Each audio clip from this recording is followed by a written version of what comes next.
Hi மக்களே, welcome to my channel. காலையில் சாப்பிட்டோன்னே எங்கள் அம்மா சுகந்தன் பக்கத்து வீட்டில் அந்த அம்மா எல்லாருமே வந்து தாயம் விளையாண்டுட்டு இருந்தாங்க. என்னையும் விளையாட கூப்பிட்டாங்க. நான் வரல, வேலை இருக்குது அப்படின்னு சொல்லிட்டேன். ஏன்னா இப்போ உட்காந்து விளையாட ஆரம்பிச்சிட்டேன்னா டைப்ரைட்டிங் கிளாஸ்க்கு போகிறதுக்குள்ளே நான் அவசரமாக செஞ்சுட்டு கிளம்புற மாதிரி இருக்கும்.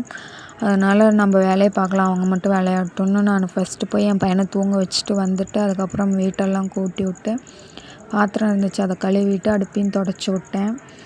அப்புறம் டீ குடிக்கலாம் அப்படின்னு நினச்சி டீ தான் வச்சேன். டீ வச்சு குடிச்சிட்டு அப்புறம் எங்கள் அம்மா தான் இன்றைக்கி மதியம் சமைப்பாங்க. நான் என்னோடய வேலை அவ்வளோதான். நான் இதெல்லாம் முடிச்சிட்டேன்னா எங்கள் அம்மா வந்து இன்றைக்கி சுண்டக்காய் ஒரு 4-5 நாளைக்கு முன்னாடி பறித்தோம்ல செடியில், ஏற்கனவே வீடியோவில் போட்டிருப்பேன். அந்த சுண்டக்காய் வந்து குழம்பு வைக்கலாம் அப்படின்ட்டு அப்புறம் மணத்தக்காளி கீரை இருக்குல்ல, அதை வந்து சட்னி அரைச்சிருந்தாங்க. ஸோ வெளியே தான் சமைச்சிட்டு இருந்தாங்க. சுகந்தன் வந்து நானும் சமைக்க கற்றுக்கிறேன் அப்படின்னு சொல்லிட்டு அலப்பறை பண்ணிகிட்டு இருந்தான். அப்புறம் 2 பேரும் சேர்ந்து சமைச்சிட்டாங்க. அப்புறம் நானும் அப்படியே டைப்ரைட்டிங் கிளாஸ் கிளம்பணும்ல, குளிச்சுட்டு வந்து சாப்பிட்டேன்.